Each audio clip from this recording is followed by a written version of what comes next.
Gracias por acompañarnos en un nuevo episodio más de Creciendo en la Palabra. En esta ocasión estudiaremos la lección número 8 de nuestro repaso de la lección de nuestra escuela sabática, la creación, el Génesis como pilar, parte 1.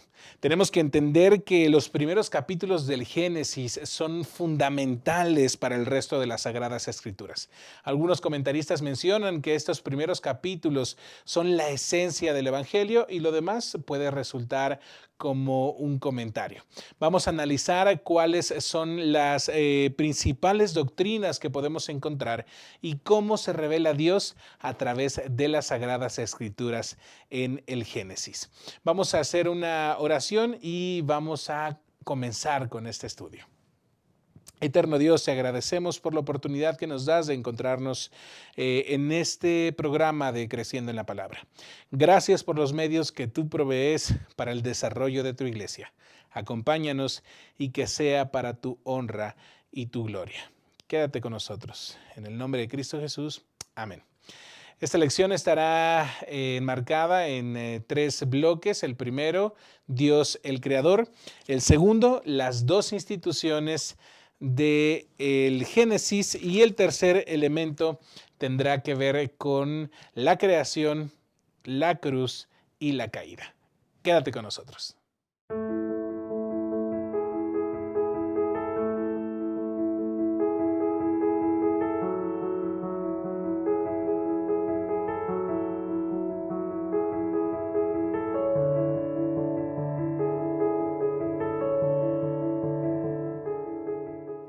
Gracias por acompañarnos, gracias por continuar con nosotros. Iniciaremos el estudio de nuestra lección, la lección número 8, la creación, el Génesis como pilar, parte 1. Nos acompañan en esta ocasión el pastor Francisco Ramón. Bienvenido, pastor. Gracias, es un gusto estar en esta mesa otra vez. Gracias, pastor.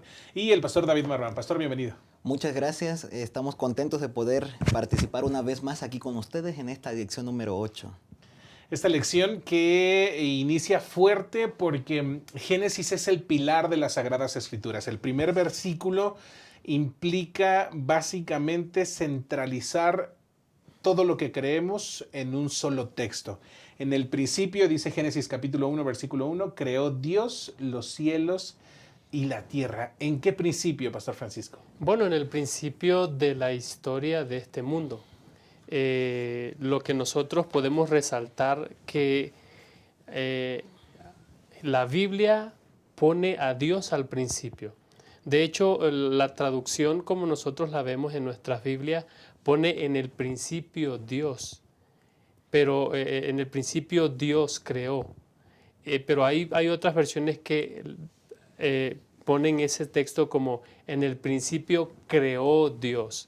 Lo que nosotros tenemos que resaltar es que la Biblia establece claramente que la base de todo lo que nosotros creemos y en forma específica la creación tiene su origen en la fuerza, en el Dios creador que la Biblia presenta y que el primer capítulo de Génesis lo presenta como un Dios que crea ex nihilo, que crea de la nada, que tiene el poder de hablar y cuando Él habla, todo llega a la existencia, Pastor Andrés. Gracias, Pastor. Pastor Marván, estamos hablando entonces de un Dios preexistente a este principio, pero algunas personas han llegado a considerar que este principio es un punto en la historia flotante, es decir, que cada quien puede colocarlo en algún momento de acuerdo a conforme más le parezca. ¿Esto es real de acuerdo a lo que la Biblia menciona?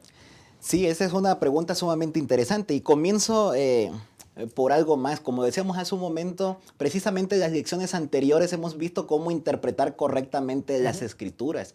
Y aquí nos podríamos estar metiendo inclusive ya a lo que podríamos llamar como filosofía o ciencia y religión inclusive. Y veíamos que nosotros al ponernos del lado del creacionismo, es decir, nosotros creemos que Dios creó todo, es por eso que es importante definir, como lo hemos hecho ya en lecciones anteriores, que nosotros creemos en la Biblia como la palabra de Dios. Y ahora que llegamos a este libro de Génesis, podemos encontrar que en el libro de Génesis encontramos muchas cosas en las que nosotros creemos. Ahí en el día sábado aparecía en la introducción que creemos, por ejemplo, y nos presenta la deidad. Ahí nos presenta el sábado, el Génesis, que ahorita vamos para allá. Nos presenta el origen del mal, la caída del ser humano, el pecado. También nos presenta el Mesías y el plan de redención. Nos presenta el diluvio universal, el pacto, la dispersión de los idiomas y de los diferentes pueblos, las genealogías que nos llevan hasta Abraham, el poder de la palabra de Dios, que por su palabra fueron creados los cielos y la tierra. También vemos la naturaleza de la humanidad, el carácter de Dios, el matrimonio entre hombre y mujer y otras muchas cosas más. Cuando nosotros llegamos a Génesis 1:1, podríamos darnos cuenta que el primer texto de la Biblia contesta muchas preguntas que hoy día la filosofía y la ciencia se preguntan, ¿no? Como ¿quiénes somos? ¿Por qué estamos aquí? ¿Cómo llegamos aquí? Todas esas se responden en ese verso. Y como veníamos diciendo hace un momento, en realidad ese verso también nos menciona la preexistencia de Dios. Aún en el principio, como ya dijo el pastor Francisco, de nuestro mundo, sin embargo, Dios ya existía antes de. Así que ese texto es bien poderoso porque nos presenta a un Dios eterno, en el cual Dios desde antes que comenzara a crear nuestro mundo ya existía. Y eso habla de la preexistencia de nuestro Dios. Es decir, nosotros existimos porque Dios nos creó, no evolucionamos de la nada. No llegamos a la existencia por casualidad, sin un propósito, no. Por el contrario, Dios nos creó y como seres humanos tenemos un propósito, el cual Dios quiere que nosotros cumplamos. Gracias, pastor. Pastor Francisco, me llama mucho la atención todo esto que acaba de mencionar el pastor David, porque hablamos de un Dios eterno, hablamos de un Dios preexistente, pero muchos han desafiado esta idea en diversas teorías, mencionando que tenemos a Dios, vamos a colocarlo como Dios Padre, que en este procedimiento de creación crea al Hijo y crea también al Espíritu Santo.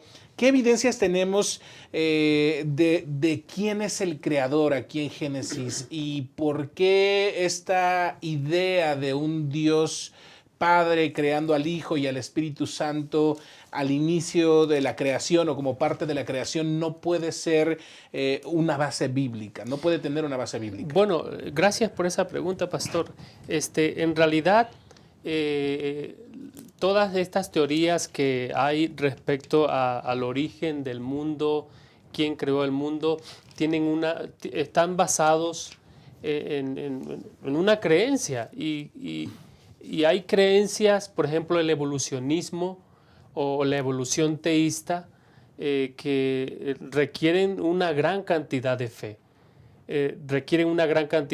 Hay personas que piensan que la razón por la que el mundo está como está es porque Dios en algún momento tuvo esa chispa creadora, esa primera fuerza, ese primer movimiento que puso las cosas para que el hombre llegara a ser pues el Homo sapiens, por así decirlo, y entonces él fue evolucionando con el paso de los años a lo que nosotros vemos hoy.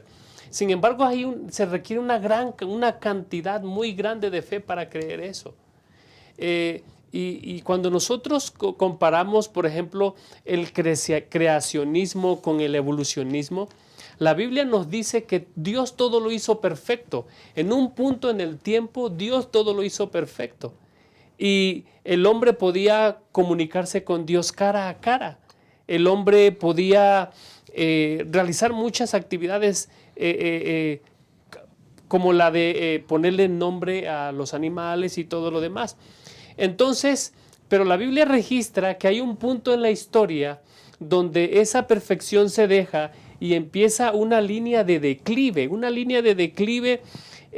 que ha hecho que el hombre, después de vivir en promedio de 912 años, ya en los tiempos de David dice en Salmos 90:10 que la vida del hombre son 70 y con mucho trabajo dice que llega a los 80. Es decir, habla de eso. Ahora, pastor, la pregunta que usted hace respecto a quién es la fuerza creadora o por qué el Espíritu Santo y Jesús no pueden ser seres creados, es que la encontramos en Génesis capítulo 1, versículo 26, cuando el Señor dice, entonces Dios dijo, hagamos al hombre a nuestra imagen conforme a nuestra semejanza. El Señor está hablando, el texto ocupa una expresión ¿en qué? En plural. Nosotros, adventistas del séptimo día, que tenemos el don profético, nosotros sabemos ahí en lo que dice historia de la redención, cuando el Señor planea crear este mundo, el ser creado más excelso quiere formar parte de este concilio de paz, de este consejo de paz que va a crear este mundo, y Satanás empieza a tener una adversión hacia la persona de Cristo Jesús por razón de que piensa, pero yo soy el ángel más con más títulos o con más honor, pero se olvidaba de que era un ser creado. Jesús, el Espíritu Santo, el Padre han existido por la eternidad, la deidad. Ahora, cuando Dios crea al hombre, y cuando en Génesis 2, cuando nosotros vamos a Génesis 2 y dice el texto bíblico que el Señor vio que Adán estaba solo, dice, no es bueno que el hombre esté solo, le voy a hacer una compañera. Lo que quiere decir el texto es que la imagen de Dios no estaba totalmente terminada en Adán. ¿Por qué? Porque si lo hizo a su imagen y semejanza, Dios creó al hombre para vivir en comunidad. Es decir, la imagen de Dios no estaba terminada en Adán cuando él estaba solo y vio que todos los animales tenían pareja. Entonces, estos elementos que nosotros vemos en el texto bíblico son evidencia de que Dios es un Dios que vive en comunidad, la deidad o la Trinidad, como también se le dice. Y entonces cuando crea al hombre, lo crea para vivir en ese aspecto, y son fuertes elementos para creer de que no, el Espíritu Santo y Jesús no fueron seres creados en algún punto de la eternidad. Quisiera agregar algo. Gracias, pastor. Génesis 1:1 dice, en el principio creó Dios, de ahí viene la cuestión, ¿no? O sea, ¿qué Dios? ¿Quién Dios? ¿No? A lo mejor Dios Padre, dicen algunos. Sin embargo, hay otros textos que mencionan a Jesús y al Espíritu Santo activos también en la creación. Si nosotros vamos a Hebreos capítulo 1, versículo 2, dice, en estos últimos días nos ha hablado por el Hijo, Jesús, a quien constituyó heredero de todo y por quien asimismo hizo el universo, ¿no? Inclusive allí cerquita, Colosenses capítulo 1, versículos 15 en adelante, también está hablando acerca de eso. Y hablando de Cristo, dice el versículo 16, porque en Él fueron creadas todas las cosas, las que hay en los cielos, las que hay en la tierra, visibles e invisibles, sean tronos, dominios, principados, potestades, todo fue creado por medio de Él y para Él. Y Él es antes de todas las cosas, y todas las cosas en Él subsisten. Hablando de Jesús como participante activo en la creación. San Juan 1, versículos 1 al 3 también lo presentan. En el principio era el verbo estaba con Dios y el verbo era Dios. Este estaba en el principio con Dios, todas las cosas por medio de Él fueron hechas. Y sin Él nada de lo que ha sido hecho fue hecho. Presentan a Jesús activo en la creación. Regresando a Génesis 1, 2 también dice que la tierra estaba desordenada y vacía, las tinieblas estaban sobre la faz del abismo y el Espíritu de Dios se movía sobre la faz de las aguas. Correcto. Inclusive en Job aparecen otros textos que también ponen al Espíritu Santo como creador. Inclusive si nos fuéramos a la palabra Dios aquí en Génesis 1:1 en hebreo, es la palabra Elohim. Ustedes saben que todas aquellas palabras en hebreo que terminan en IM son plural, lo que ya nos mencionaba el pastor Francisco. Desde aquí ya nos está mencionando que la palabra Dios es un plural, un Dios, pero en realidad tres personas, Dios Padre, Correcto. Hijo y Espíritu Santo. Bien, excelente, gracias, pastor. Entonces podemos encontrar que la hermenéutica se hace presente nuevamente en las Sagradas Escrituras, presentado en Génesis 1 como Dios, Padre, Hijo y Espíritu Santo, creador, y reafirmado a lo largo del texto sagrado como una verdad que no puede ser desechada debido a que hay gran cantidad de argumentos para poder entender que esto es una realidad. Hay otro elemento que quisiera que abordáramos en esta sección y tiene que ver con los días de la creación. Es otro de los elementos que se ha discutido fuertemente. El capítulo 1 narra la creación y lo hace por días. El versículo 5 menciona, después de algunos elementos de creación, dice: fue la tarde y la mañana del primer día, la mañana y la tarde del segundo día, tercer día, cuarto día, quinto día, sexto día.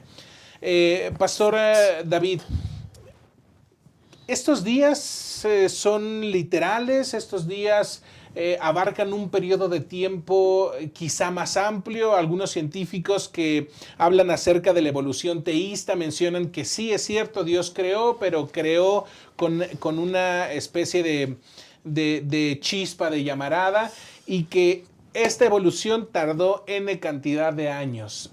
¿Qué hay en las Sagradas Escrituras que nos mencionen? Sí, esta es una pregunta sumamente profunda, ¿no? Y para algunos a veces difícil de entender. Quizás también es un poco difícil de explicar.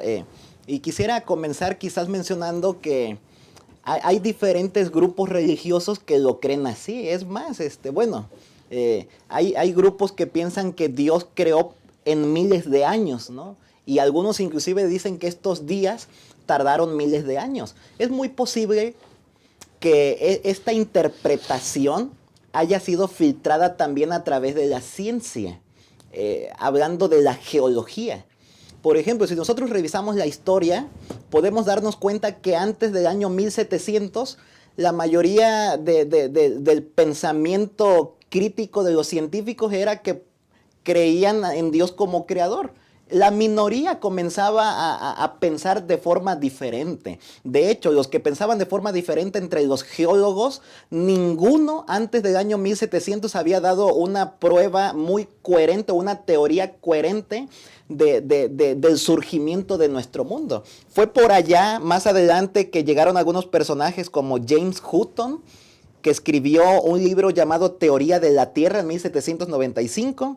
Otro también, Charles Lyell, que escribió un libro Principios de Geología en 1830-1833, que ellos comenzaron a mencionar que los procesos geológicos fueron el resultado gradual a través de largos periodos de tiempo. Y es allí donde comenzaron a mencionar que las rocas y nuestro planeta en realidad data de millones de años, no de miles de años. Y eso comenzó a permear la mente de varias personas. De hecho, la teoría de la evolución quizás no hubiera tenido tanto soporte y tanta propaganda sin este principio de la geología, en el que se hablaba de selección natural y otras cosas más que quizás más adelante veremos en otra lección. De tal manera que esto, creo yo, filtró el pensamiento en algunas personas y entonces algunos llegaron a creer que en realidad, para dar una respuesta del por qué algunos geólogos dicen que nuestra Tierra data por millones de años, dijeron: el asunto es fácil,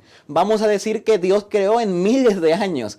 Y entonces a partir de allí algunos comienzan a decir que la creación no fueron días literales, sino que fueron de millones de años. Ahora, si nos metiéramos al texto bíblico, por ahí algunos eruditos bíblicos han hecho estudios en el que siempre que aparece, por ejemplo, en Génesis 1, como ya usted mencionaba, y fue la tarde y fue la mañana un día, fue la tarde y mañana 2 días, fue tarde y mañana tercer día. Nos lleva en una sucesión numérica, 1, 2, 3, 4, ahí ya hay una lección poderosa que nos está hablando de que son días literales por la sucesión numérica. Otros eruditos más han mencionado que prácticamente cada vez que aparece la palabra día, que en hebreo es yom, ligada con un número, es decir, John con un periodo numérico, es porque está hablando de días literales. Y entonces, a partir de allí también podemos, número 2, comprobar que los días que está hablando el texto bíblico son días literales. Y número 3, que ahorita nos vamos a meter más para allá también, En el cuarto mandamiento, en los 10 mandamientos, se nos manda observar el día sábado como día de reposo a Dios. Este mandamiento no tendría sentido si los primeros días de la creación no serían literales. Por lo tanto, nosotros creemos que son días literales de 24 horas. Excelente. Pastor, me gustaría si pudiera aportar algo breve para poder ir a una pausa con relación a estos días de la creación. Sí, bueno, ya el pastor prácticamente lo dijo todo, pero lo más básico tiene que ver con la misma Biblia. Para entender si la semana es una semana literal, tenemos que permitir que la misma Biblia nos diga qué es. Eso es el principio literario. El principio hermenéutico, perdón. El principio hermenéutico nos dice que cualquier pasaje de la Escritura debe ser interpretado literalmente, a menos que haya una buena razón para hacerlo de otra manera. La misma redacción del texto, pastor. La misma redacción del texto nos ayuda a ver de que el Señor está hablando de días literales. Hay autores como Casuto que hablan acerca de la obra creadora. Cuando Dios habla, viene luego a la existencia. Viene luego a la existencia. La falta de calificativos en la palabra Yom, ya lo mencionó el pastor David. Y bueno, hay algunos eruditos de la crítica literaria, de la alta crítica, que han reconocido que la semana, como uno de apellido Von Rath, que han reconocido que los 7 días de la semana son incuestionablemente días literales porque van a hacer sentido con todo lo que más viene adelante. Y ahora que entremos al sábado y la familia, nosotros vamos a abundar un poquito más de eso, pastor. Excelente, muchas gracias a usted que nos acompaña. Quédese, seguimos con el segundo bloque.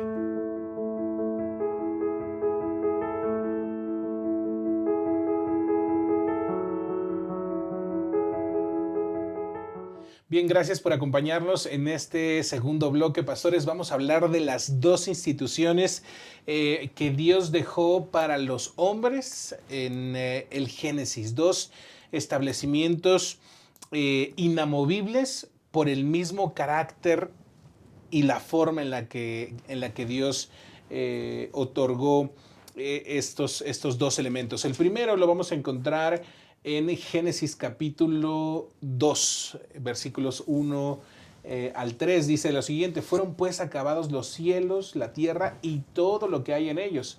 El séptimo día concluyó Dios la obra que hizo y reposó el séptimo día de todo cuanto había hecho.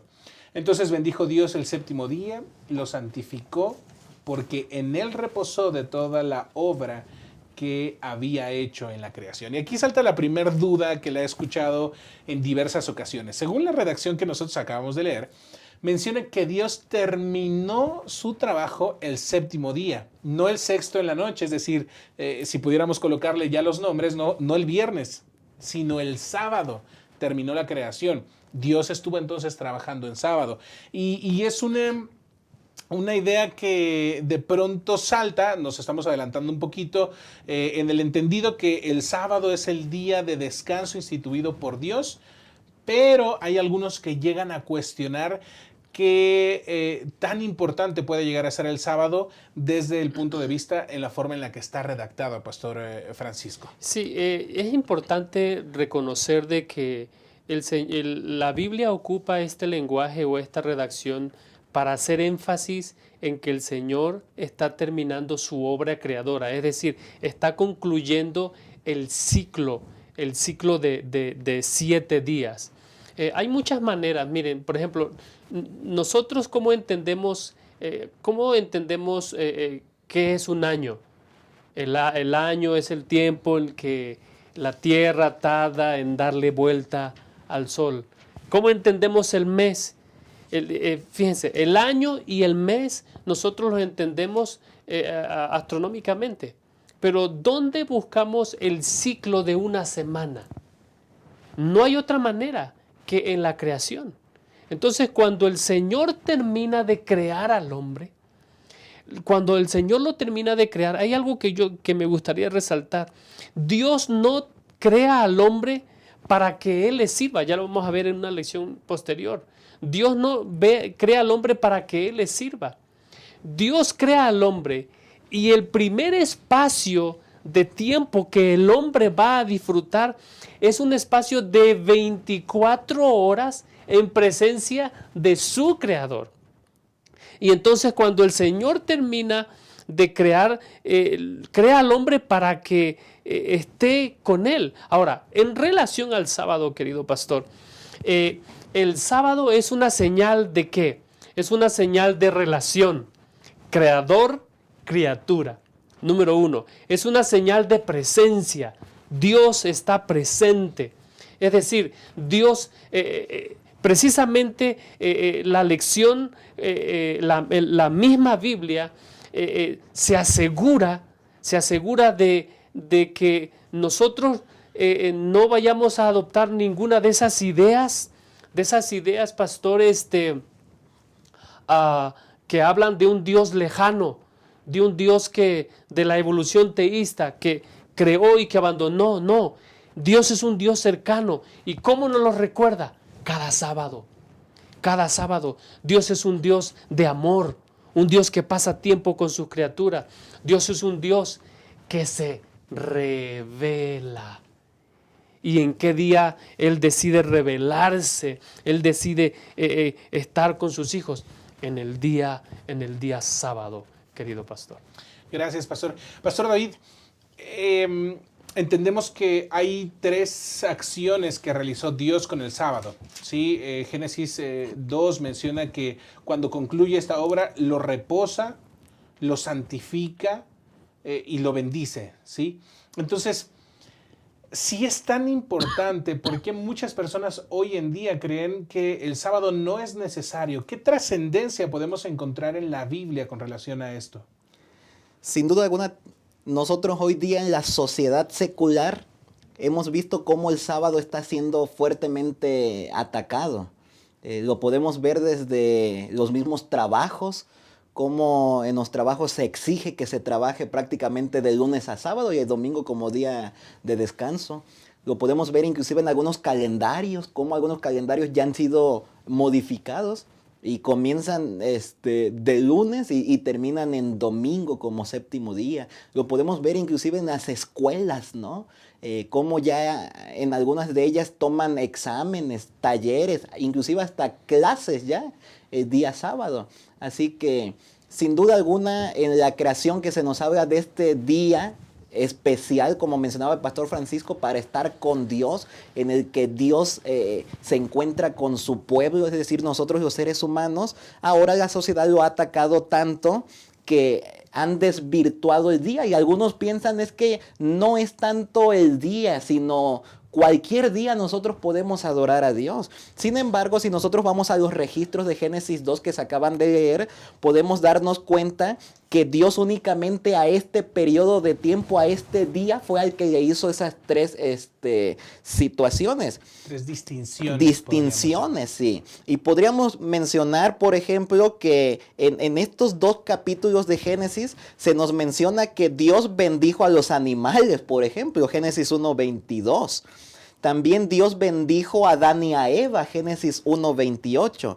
Pero el único periodo de tiempo de los 7 días al cual Dios bendijo es el sábado. Dios le puso una bendición especial ese día. Dios lo reposó. Para quien siga teniendo la duda, ya el pastor Francisco explicó muy bien esta parte.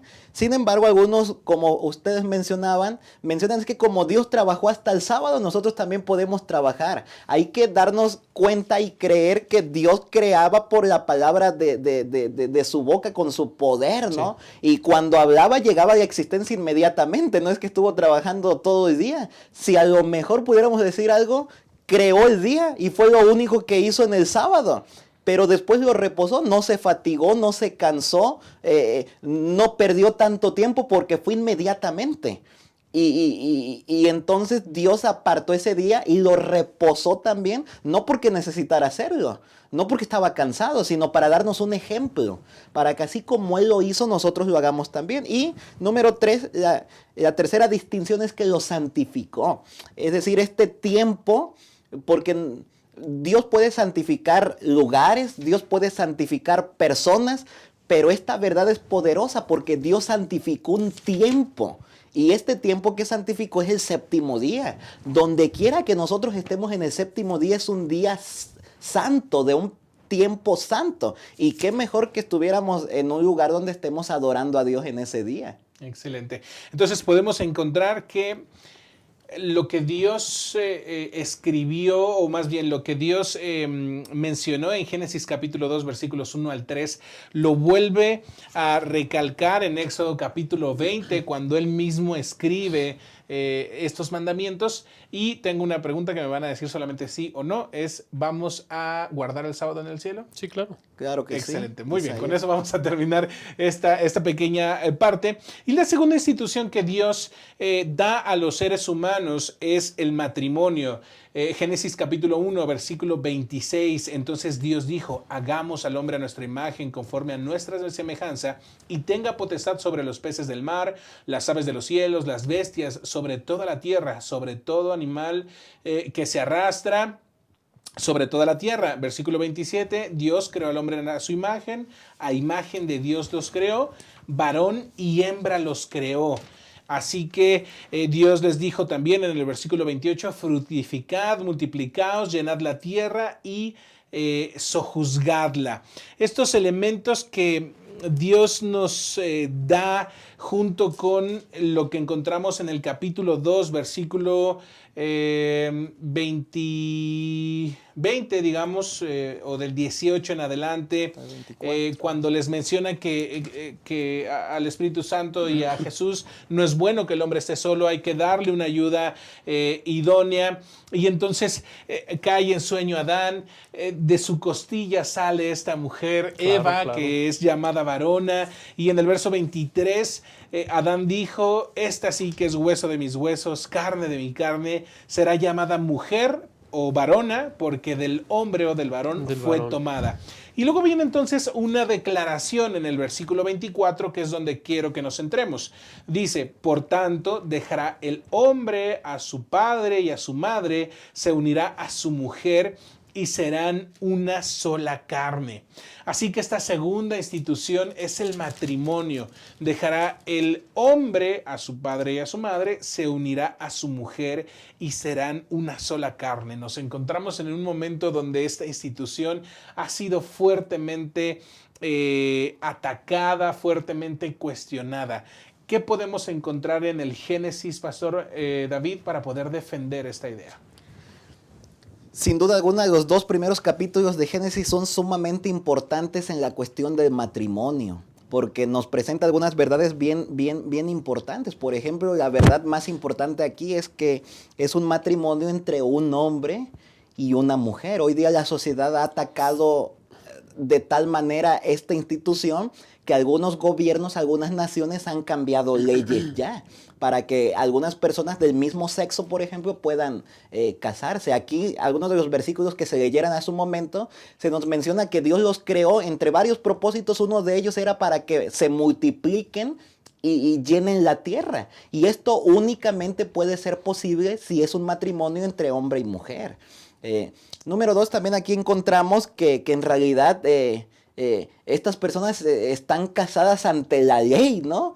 ¿Cuál es la ley en este momento? La ley divina, la ley de Dios. O sea, Dios mismo se está encargando de juntar a esta pareja, ¿no? El hombre dejará a su padre y a su madre y se unirán y serán una sola carne. Así que de tal forma que esto no nomás es juntarse y ya, sino es tener la bendición de Dios, tener también todas por las leyes gubernamentales, ¿no? De tal manera que inclusive esto lo podemos ver también hasta en el quinto mandamiento de honrar a tu padre y a tu madre. Allí menciona otra vez el matrimonio como padre y madre, hombre y mujer. Así que entre las verdades esta es la más importante, un matrimonio entre hombre y mujer. Gracias. Esto no podría ser posible si la alianza que se está realizando no fuera heterosexual. Y Pastor Francisco, me llamó mucho la atención hace un momento en el que usted mencionaba que los seres humanos no fueron diseñados para estar solos. ¿Qué relación hay con el diseño de Dios entre esta alianza, esta unión de hombre y mujer? Sí, bueno, ahí lo que decía el pastor David en Génesis capítulo 2, versículo 24, dejará el hombre a su padre y a su madre y se unirá a su mujer y serán una sola carne. Ahí habla del propósito de Dios. Elena White dice que el ser humano tiene que entender que una vez que se casa, le queda una vida por delante para saber qué es vivir, haciendo referencia a esa expresión, y a llegar a ser una sola carne. Llegar a ser una sola carne es un trabajo de toda una vida, de toda una vida. Hay veces que decía el pastor Badenas en un sermón hace mucho tiempo, en 2005 creo que él predicó ese sermón, cuando estaba en Montemorelos, y él hablaba acerca de que el único rasgo de parentesco que nosotros elegimos es el esposo o la esposa, pero es el que más nos termina costando aceptar. Cuando Dios crea al hombre, dice, van a llegar a ser una sola carne. Eso habla acerca de la unidad, habla acerca de la presencia, habla acerca de la relación. Y qué importante es resaltar esto en relación al sábado. En relación al sábado es solamente cuando, yo no sé, normalmente los pastores andamos corriendo de aquí para allá, y hay veces que en un horario normal, sin contingencia, la hora de la comida nos agarra en la casa del hermano, o la hora de la comida nos agarra en la iglesia misma, o atendiendo asuntos propios de la iglesia para que la iglesia pueda seguir adelante. Pero el sábado provee ese espacio donde podemos disfrutar no solamente de la presencia de Dios, de la presencia de los que más amamos, de la presencia de los que más amamos. Entonces, cuando nosotros llegamos a unirnos con aquellos que piensan distinto de nosotros y llegamos a estar en una unión, ahí es donde nosotros reflejamos que fuimos hechos a la imagen de Dios. Y eso se da en el contexto. O sea, no hay ninguna unión. Hay algunos expertos que dicen que aun cuando puede haber una unión entre padre e hijo, madre e hija o hijo, entre hermanos, entre amigos, ninguna unión hay tan cercana que sea una sola carne que la unión del esposo y de la esposa. Así que, pastor, ese es mi comentario. Muchas gracias, excelente. Gracias a usted también por acompañarnos en este segundo bloque. Vamos a ir a una muy ligera pausa y regresamos para cerrar esta lección.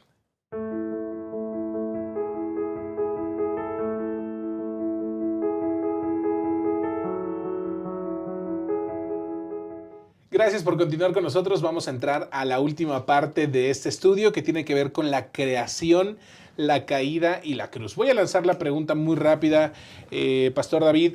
¿Qué relación hay con la creación y la cruz? Vamos a dejar un poquito de lado la caída, pero ¿por qué hacer juego con la creación y la cruz?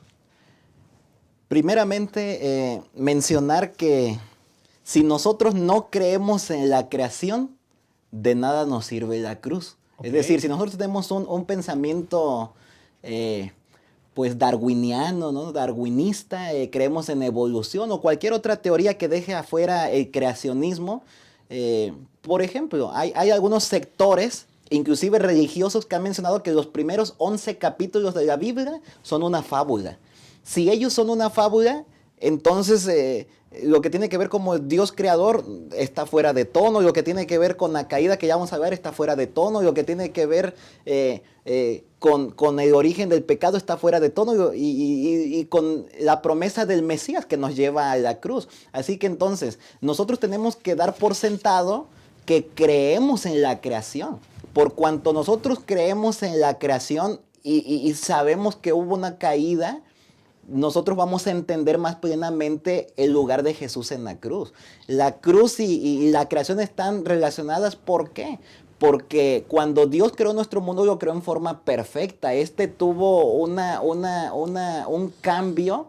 Lo que este cambio ocasionó fue la muerte de Jesús en la cruz. De tal manera que nosotros en la cruz podemos ver que Dios está terminando una obra que está terminada pero no finalmente completada, que va a ser hasta la segunda venida de Jesús. Y cuando eso suceda, Dios va a volver a recrear en un abrir y cerrar de ojos, dijo el apóstol Pablo en 1 Corintios 15. De tal manera que la cruz y la creación están íntimamente relacionadas. Si no creemos en la una, la otra no tiene sentido. Totalmente. Entonces, como usted lo mencionaba al inicio de este estudio, Génesis, los primeros capítulos de Génesis trazan básicamente todo lo que creemos. Y sin Génesis no habría razón de un apocalipsis, no había razón de una cruz. Y sin una cruz no tendría sentido tampoco todo lo que está expresado en relación a la caída. Génesis capítulo 3, Pastor Francisco, ¿qué fue la caída? ¿Qué implicaciones tiene para nuestro mundo hoy en día? Sí, bueno, nosotros vemos que lo que Satanás ha hecho a través de todo el tiempo es hacer dudar al ser humano de la palabra de Dios. El elemento más fuerte que tiene Satanás para ponernos y apartarnos tiene que cambiar nuestra creencia acerca de quién es Dios. Sin embargo, Hebreos capítulo 1, versículo 1 en adelante dice: Dios, habiendo hablado muchas veces y de muchas maneras en otro tiempo a los padres por los profetas, en estos últimos días nos ha hablado por el Hijo, a quien constituyó heredero de todo y por quien asimismo hizo el universo.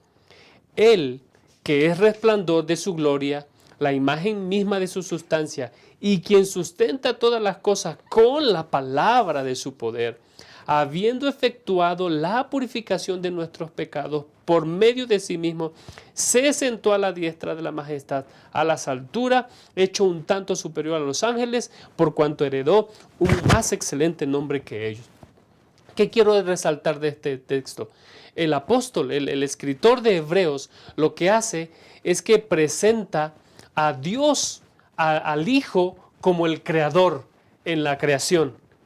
Y entonces, solo el Dios que creó este mundo tiene el poder para recrearlo. Y entonces presenta a Jesús como el que lleva la delantera o el que ha abierto este camino para lograr la redención del hombre. ¿Y cómo lo hace? Pagando a un gran precio la desobediencia del ser humano y dándole la oportunidad de volver a una relación con Él.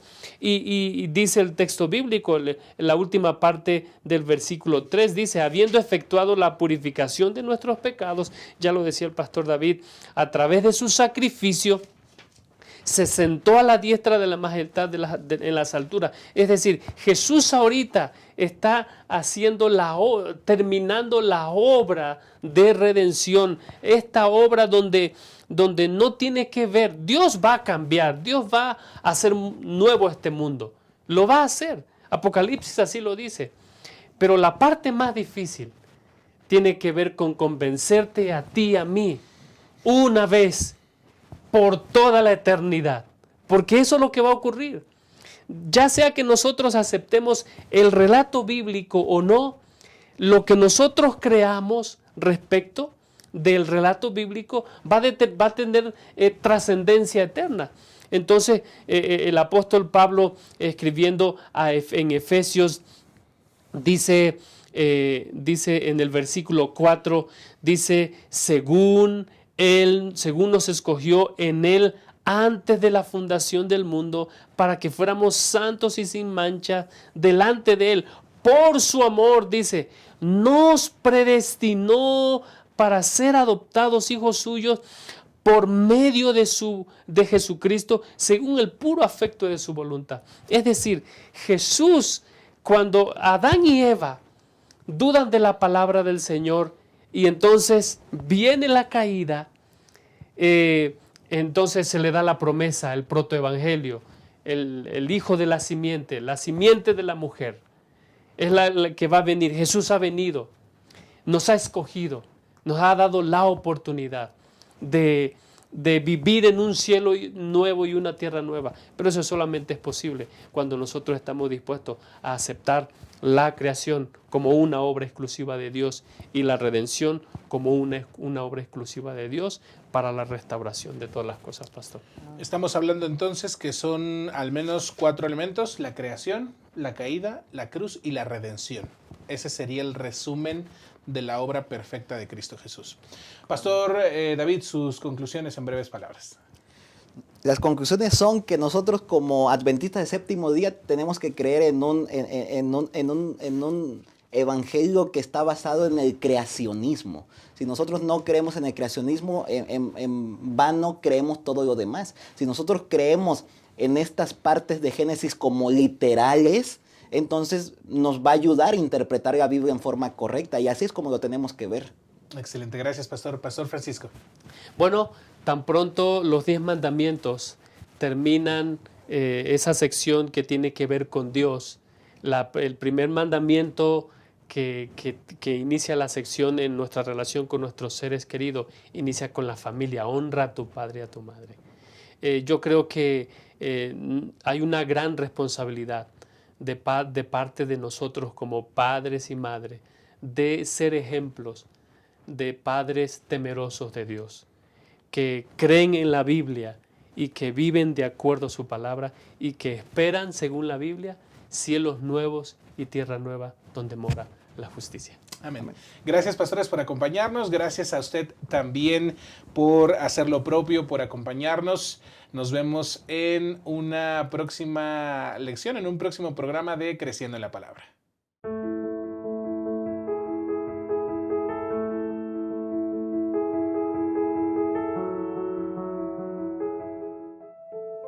No pierdas esto de vista. Cuando se acerque el fin, llegarán momentos difíciles. Los que vivan entonces se volverán egoístas, avaros, fanfarrones, soberbios, calumniadores, rebeldes a sus padres, desagradecidos, sacrílegos, y querrán aparentar una vida piadosa cuya autenticidad quedará desmentida por su conducta. Apártate de esa clase de gente.